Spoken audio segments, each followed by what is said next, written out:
Good morning. Uh, Today we will continue the discussion on the Philippine Constitution. Uh, in the previous video, we presented uh, the fundamental concept and then the different government branches, and then afterwards we presented the national territory. Now, based on our observation, this topic, which is also very important and warrant to have a separate discussion. So that's why uh, we we have this lecture today for us to have a detailed discussion on the amendment or revision of the Philippine Constitution.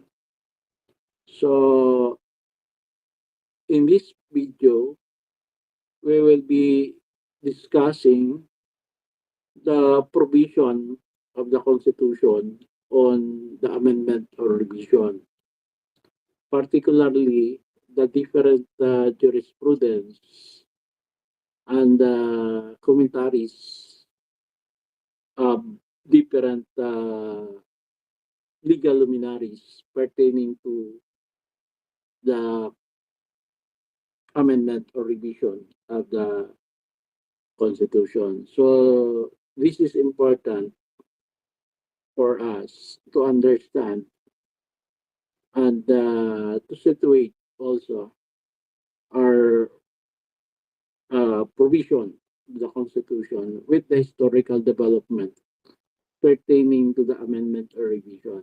So it is included in the discussion today the historical development on the aspect of amendment or revision.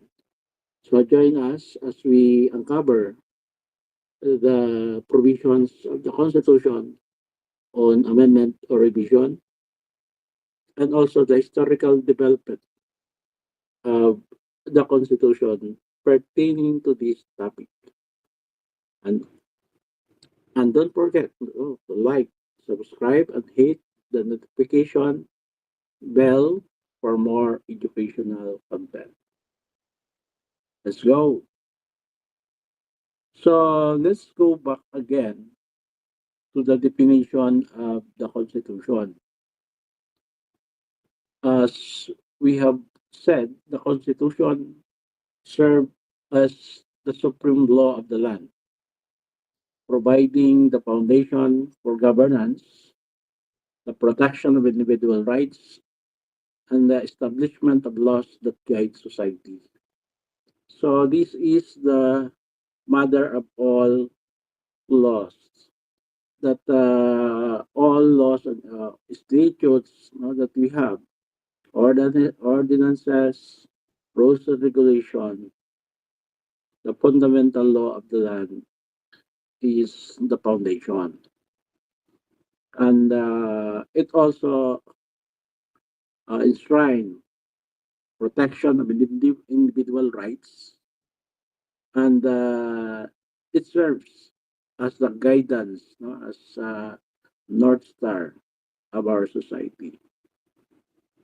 For a democratic nation, a republican nation like us, uh, a constitution is not just a document. It is more than a document because it entails or embody our identity also. Uh, it is also a binding commitment of the basic principles that the concept of the Constitution, and help us define our history and our national identity. Okay, so let's proceed to the provision of this Constitution on amendments or revisions. This is a pivotal topic. So let's study, understand the provision of this law, of this fundamental law of the land. Section 1, any amendment to or revision of this constitution may be proposed by, no? There are three modes. One, the Congress, upon a vote of three-fourths. No? Upon a vote of three-fourths, by itself, they can amend or revise the constitution. No?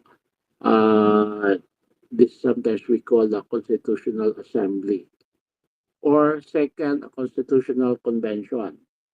The Congress can create, call for a constitutional convention by a majority vote of all its members and subject for the approval or for the ratification of the uh, electorate. And lastly, in section 2, the third mode that defines a way for amendment or revisions is the what we call a people initiative. That's third mode. These two, uh, it pertains to Congress, not to Congress. This mode will pass to Congress. However, this third mode, as enshrined in our Constitution, that the sovereignty lies at the people, no? So that's why the people who created, who drafted, who formulated the Constitution can also initiate an amendment or revision. However, we will have a discussion on this that there are still requirements needed to make this more effective, the third mode. So those were the three. We will discuss it in detail. So the first mode is the Congress. Congress by itself, they can amend or revise the Constitution.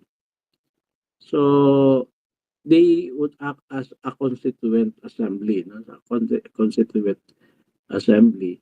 So that's why they can formulate, no? uh, revision or amendments of a constitution. But it will differ from the day to day. They are tasked to craft laws.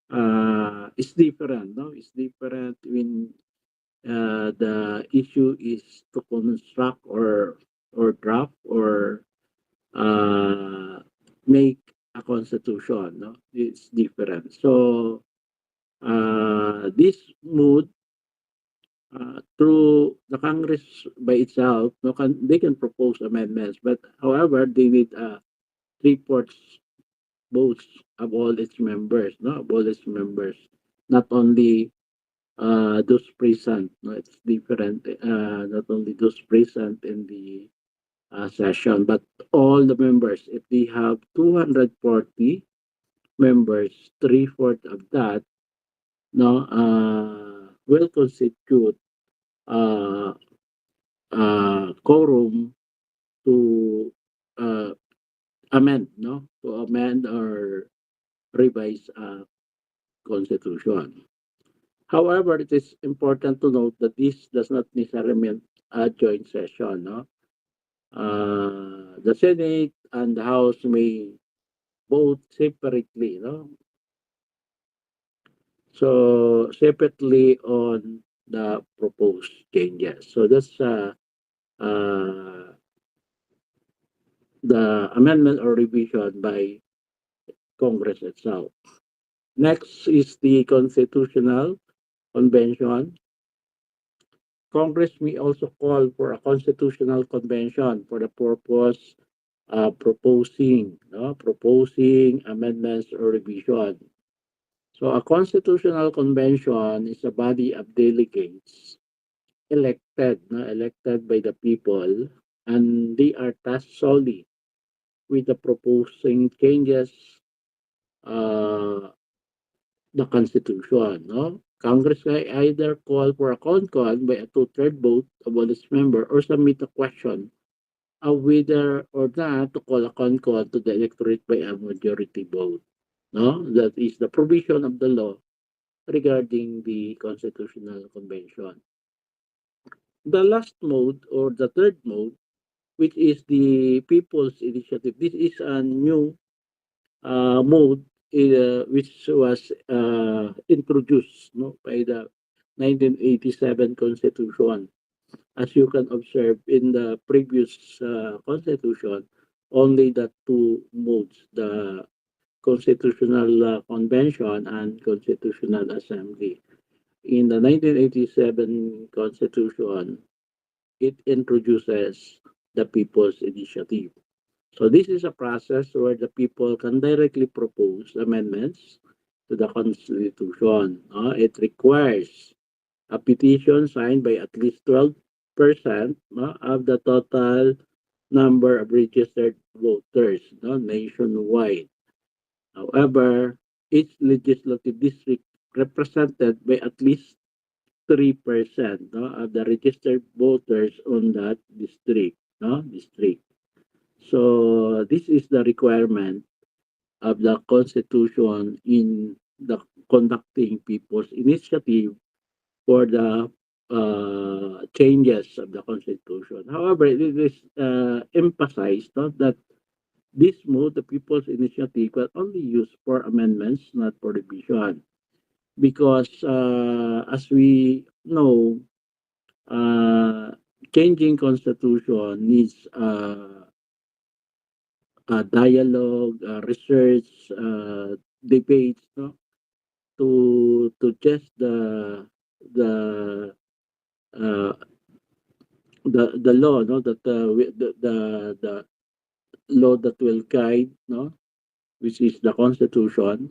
So there's a need for a research and other methods. Not people's initiative cannot supply, no, or cannot provide. So it is important to emphasize, no, that this mode is or can only be used for amendments. No, we will define the difference of amendments or revision later on. Here, no, what's the difference between revision and amendments? No, so based on the jurisprudence, the case Lambino versus Commission on Election, it says that there can be no mistake about it. The framers of the Constitution intended and wrote a clear distinction between amendment and revision of the Constitution. The framers intended and wrote that only Congress or Constitutional Convention may propose revisions to the Constitution. The framers intended and wrote that people's initiative may propose only amendments to the Constitution. So, where the intent and language of the Constitution clearly withhold from the people the power to propose revisions to the Constitution. So, the people cannot propose revision even as they are empowered to propose amendments. That's what we are explaining, because the people's initiative necessitates, necessitates for a higher mood, of coming out with a proposal that is the limitations, that the people's initiative can provide. So in of the out of the three, out of the three modes, the two which can be uh, what we call they can provide us more thorough study research on changing the constitution. However, though there is an intent, to propose an amendment, but it can only propose no amendments, the people's initiative. It further said no, that revision broadly implies a change that alters a basic principle in the Constitution. No? This is important to stress that revision, yeah, it entails a change on the basic principle, the foundation. No? As we discussed in the previous video, the basic concept, no? The basic concept, the separation of powers, the three branches of the government, and then the check and balances, and bicameral system. Those were the basic principles of the Constitution. That if changes, it will entail a revision. Means a revision. There is also a revision if the change alters no, the substantial entirety of the Constitution. As when the change affects substantial provision of the Constitution. The substantial that will alter the substantial provision. On the other hand, amendment broadly refers to a change that adds, reduces, or delete without altering the basic principle involved. No, they just add to the provisions. No, they just add or reduce or either delete no, the provisions. Thus, revision generally affects several provisions of the Constitution, while amendment generally affects only the specific provision being amended. No? So that is the difference between revision and development. One of the legal luminaries of their time no, is Father Joaquin Bernas. No? Or was no Father Joaquin Bernas, a leading member of the Constitutional Commission, the 1986 Constitutional Commission, and he writes, an amendment envisages an alteration of one or a few specific and separable provisions. The guiding original intention of the amendment is to improve specific parts, na improve specific parts or add new provision if necessary to meet new condition or to suppress a specific portion that may have become obsolete or that are judged to be dangerous. However, on the other side, in revision, the guiding original intention and plan contemplates a re-examination of the entire document or of provisions of the document which have overall implications for the entire document, no? To determine how and to what extent they should be altered. Thus, for instance, a switch from the presidential system to a parliamentary system would be a revision because it's of its overall impact on the entire constitutional structure.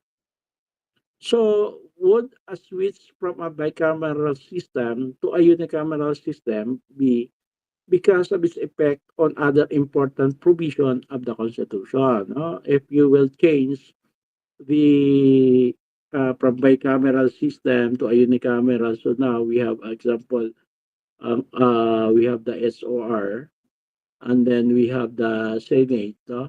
Senate of the Philippines. This constitute our legislative.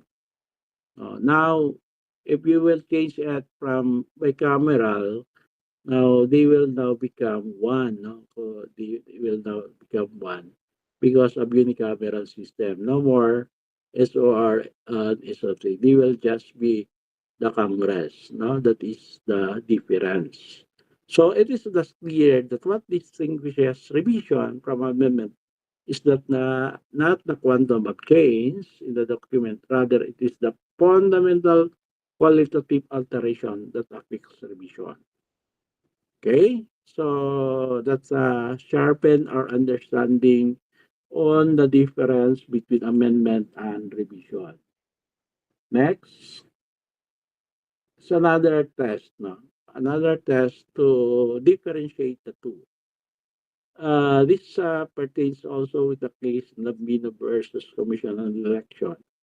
It says that in California, where the uh, an initiative clause allows amendments but not revisions to the Constitution, just like in our Constitution, courts have developed a two-part test. No?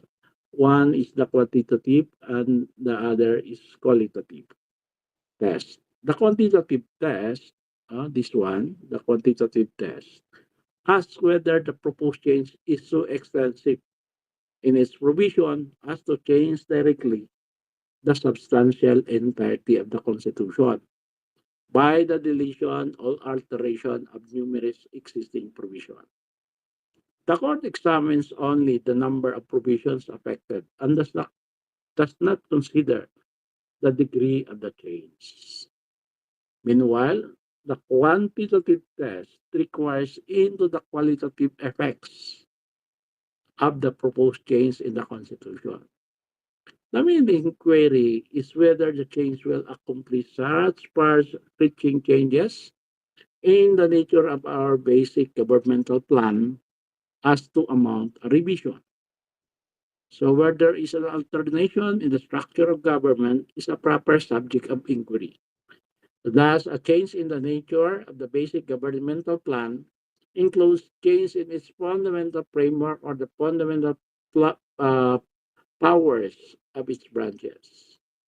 A change in the nature of the basic governmental plan also includes changes that jeopardize the traditional form of the government and the system of checks and balances.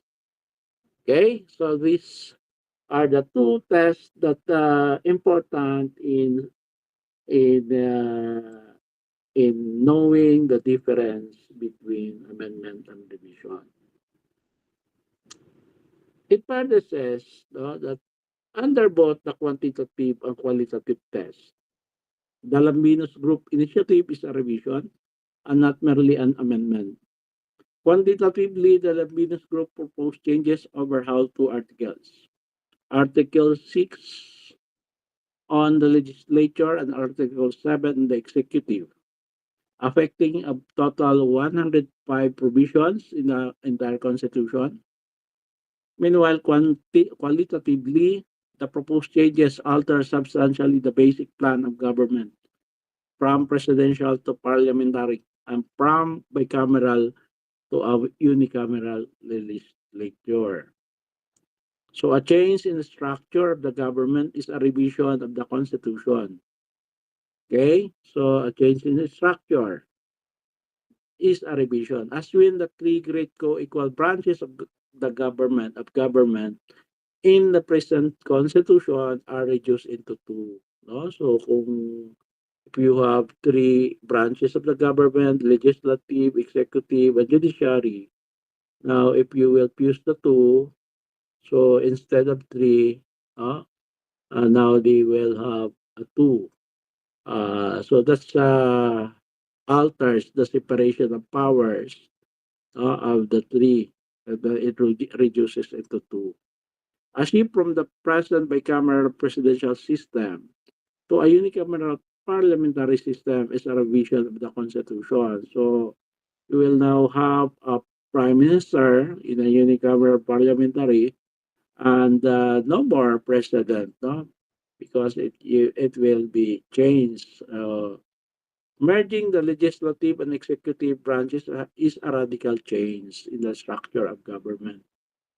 The abolition alone of the office of the president, which in under our constitution represent the locus of executive power. Thus, it alters the separation of powers and thus constitute a revision of the Constitution. Likewise, the abolition alone of one chamber of Congress alters the system of checks and balances within the legislature and constitute a revision of the Constitution. No? So that is clear in Lambino versus Commission and Election case. Now, on the third mode, the people's initiative. It says in section 7, no, the same article, or in the law crafted, no, for the people's initiative. The election registrar shall verify the signature on the basis of the registry of list of voters. No? This pertains to the 13% uh, requirements, no, for the whole country, and then 3% per district. And voters identification card used in the day immediately preceding election. The law mandates upon the election registrar to personally verify the signatures. This is a solemn and important duty imposed on the election registrar, which he cannot delegate to any person, even to barangay officials. Hence, a verification of signatures made by a person other than the election registrar has no legal effect. In patent violation of the law, several certifications submitted by petitioners showed that the verification of signature was made not by election registrar but by barangay officials. No, this is on the case of Lambino versus Commission on Election. The same with the first challenge of the 1987 Constitution, the time of Pirma. No? We will discuss it later. This case validates, no, the previous ruling of the court on people's initiative, the requirements and other necessities, no, for conducting people's initiative. So one also the important to stress, no, that the first part, no, in conducting and a change and amendment, there will be a proposal, no proposal, uh, either the three mode, no, the Constitutional Convention, Congress, two con, and then three people's initiative. This is the first phase. No? The second phase, it needs ratification, no? Ratification by the people. No? That's now the plebiscite, no? The plebiscite. Uh, or the plebiscite, uh, any amendment to or revision of this constitution under section 1 hereof shall be valid when ratified by a majority of the votes cast in a plebiscite, which shall be held not earlier than 60 days nor later than 90 days after the approval of such amendment or revision. So it will be subject for the ratification of the people. Okay? So the same with the People's Initiative under Section 2. It is a ratification by majority votes cast in a plebiscite, which will be held, no, not earlier than 60 days, not later than 90 days after the certification, no, by the Commission on Election of the sufficiency of the petition. And on this one, approval, no, the president will approve with the uh, amendment, no? Amendment to or revision, and it will be subject for ratification. This one, it will go through with the Commission on Election, and then to determine the sufficiency of the petition. So a constitution is the work of the people through its drafters assembled, no, by them for the purpose. Once the original constitution is approved, the part that the people play in its amendment becomes harder. No? For when a whole constitution is submitted to them, more or less, they can assume its harmony as an integrated whole. And they can either accept or reject. No? This is the process in the plebiscite. Accept or reject it in its entirety. At the very least, they can examine it before casting their vote and determine for themselves from a study of the whole document, the merits and demerits of all, uh, and any of its parts and the document as a whole. And so also when an amendment is submitted to them, that is to form part of the existing constitution. In like fashion, they can study with deliberation the proposed amendment in relation to the whole existing constitution and or any of its parts and thereby arrive at an intelligent judgment as to its acceptability. So this is the wordings of the High Court no, on plebiscite, no, as stated in the case of Tolentino versus Commission on Election. This pertains to the conduct of the plebiscite uh, uh, during or after no the approval of the constitutional convention drafted uh, new constitution at the time. No? So there were controversies. Thus, it reached to the court, no? And the court decides. So now let's go back to history. No, the different mode in history we can observe no from the birth no of the first Philippine Republic in Malolos. No, uh, uh there was a constitutional drafted and approved by assembly in that Malolos Congress. No, uh, the first constitution, the Malolos Constitution, was approved in 1898. So this is, as we have learned in the history, this is a short-lived uh, constitution because at the time, this is a transition period. The context, no? The context of that time, the Spanish-American War uh, uh, ended, and then we learned that the Philippines was ceded. Philippines was ceded to U.S.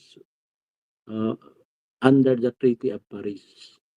So that's why the Malolos Constitution was not implemented fully in the whole country because of this development. So after that, as we learned, the American occupation, the period of American colonialization of the country. Since 1900s, there are already different constitution or different laws that adopted by the colonializer,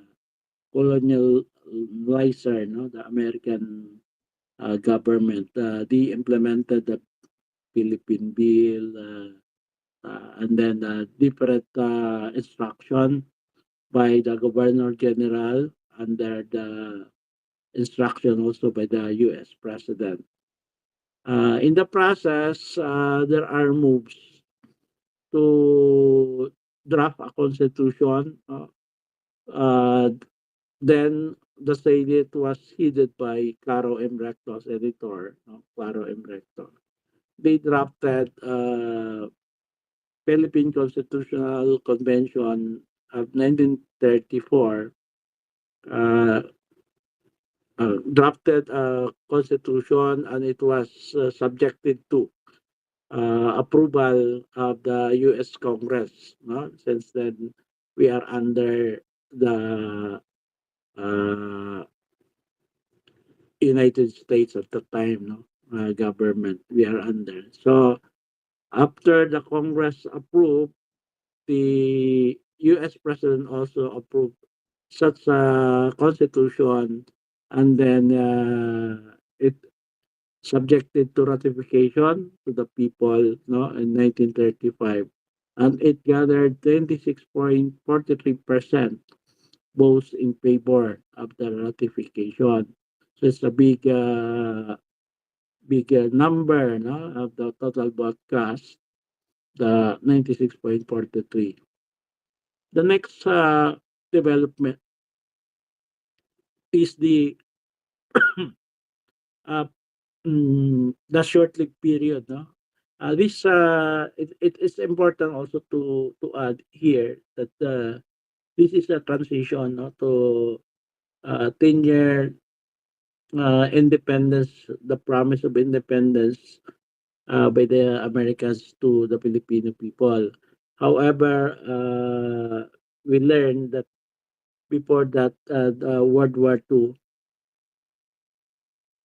strike, no, and then Japanese invaders occupied our country, and then they form a preparatory committee for Philippine independence and provide a 1943 constitution. This is not well known and not recognized. However, it is part of our history. No, it was approved by an assembly, and naturally, it serves the colonizer at the time. Okay. However, after a while, in 1946, we have no, or we will.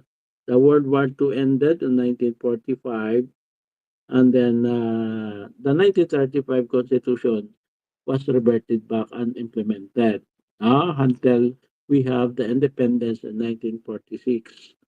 So since then, 1946, there are efforts to change the constitution because the 1935 constitution reflected, no, the as a colony, Philippine, our country as a colony of the United States. So there are clamor, no, for a change of the constitution to reflect the the new era, no, that we have independence, and then we will are crafting our own. So those effort culminates into the formation of the 1971 Constitutional Convention. It was elected, no? The delegates were elected during the Macapagal period.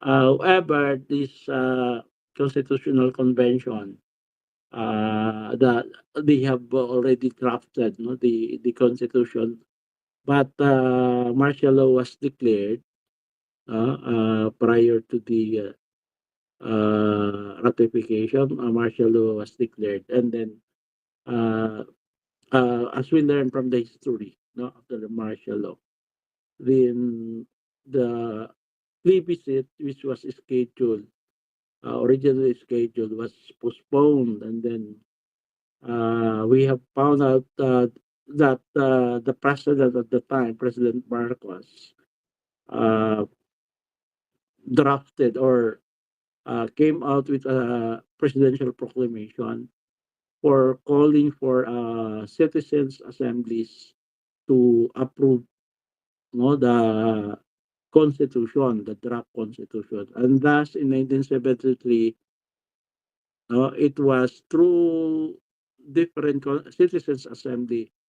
It was recorded that the votes gathered is 20.67% in favor of the constitution.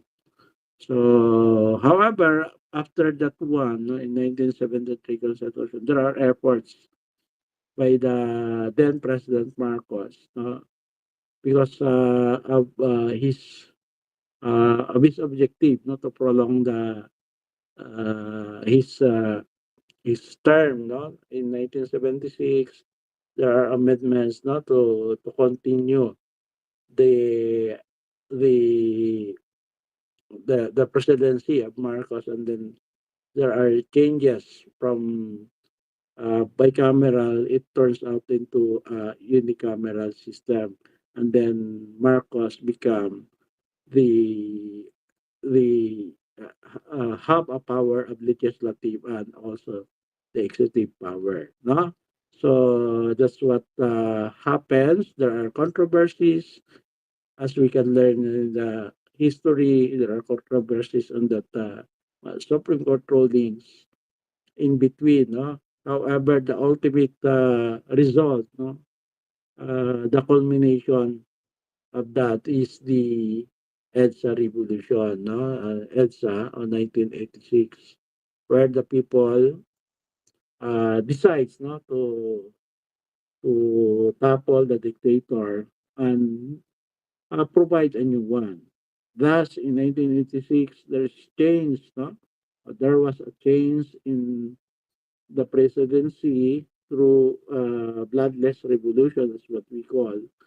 And then Cory at the time, no, Cory Aquino, uh, which was become the president by bloodless revolution. She appoints a constitutional commission in 1986 to craft a new constitution, and at the same time, he he appointed, no, the delegates of that. She appointed the delegates of that constitutional commission, and thus after weeks of work, no, the framers of the constitution or the delegates of the constitutional commission uh, proposed to the people, no, through ratification, through a plebiscite. No? It was held on March 1987, and it gathered 77% votes in favor of the ratification of the Constitution. Thus, on February 2, that's 1987, that is the culmination, no, of the people ratified the new Constitution. At the same time, that is the effectivity of the Constitution. So that's the brief, no, history of our Constitution. Now let's take some important lessons, no, in terms of different modes of amending the Constitution, like conventions, no, as we can observe in the history.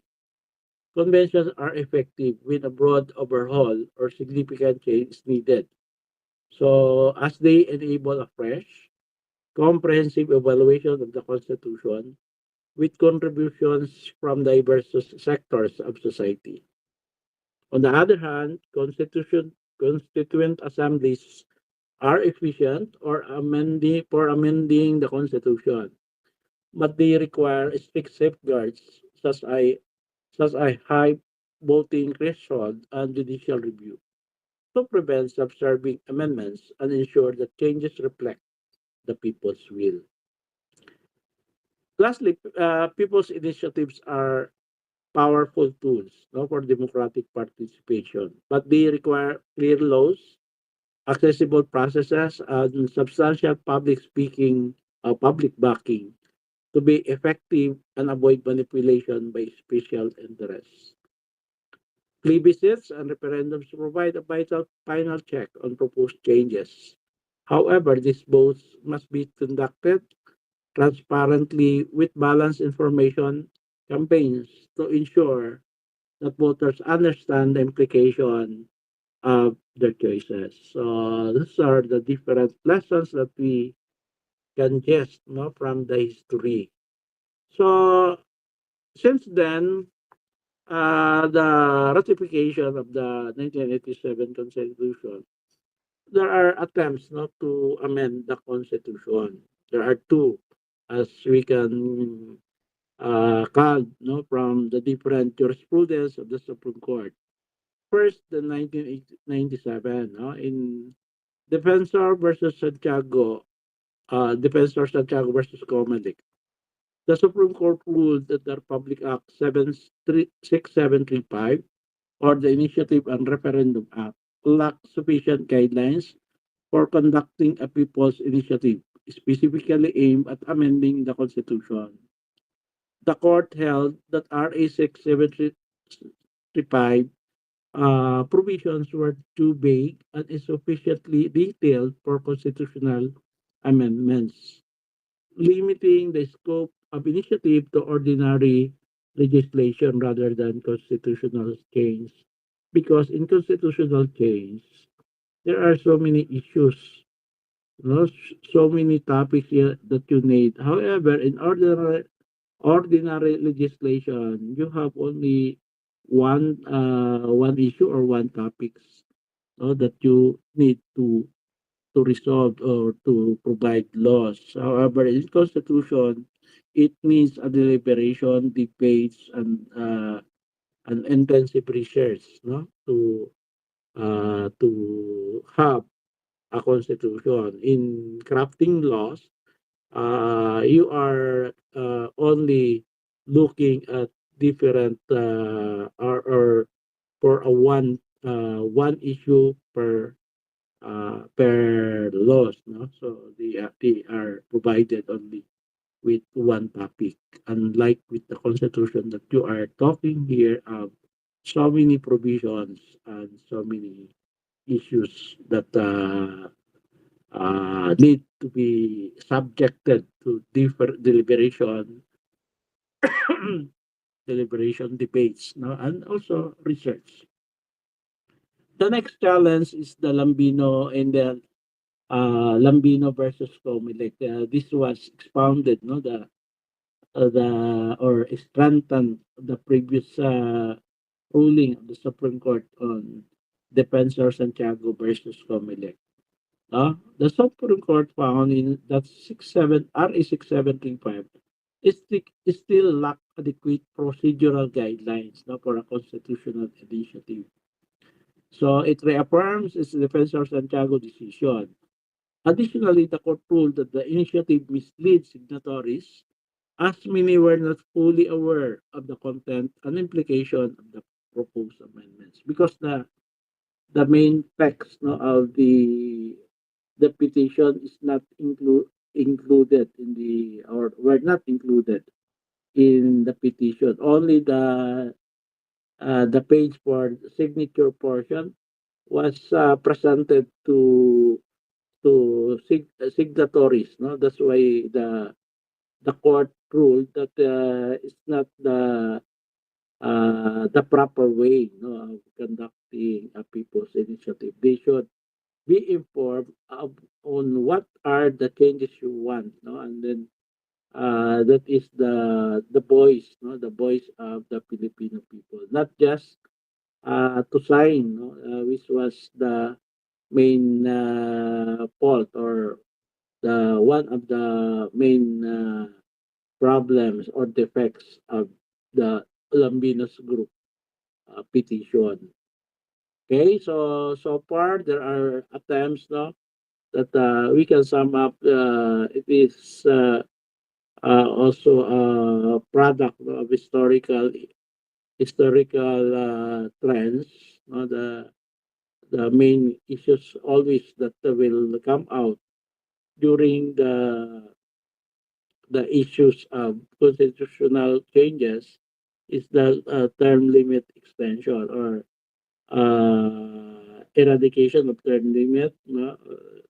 That's always the main problem, or the main issues that people are trying, trying to go against the proposed changes, because of that the ghost, the ghost of the previous administration during the times of dictatorship. And you cannot blame the people, to be wary, it's their duty, to be vigilant on different proposal, to change and amend the constitution.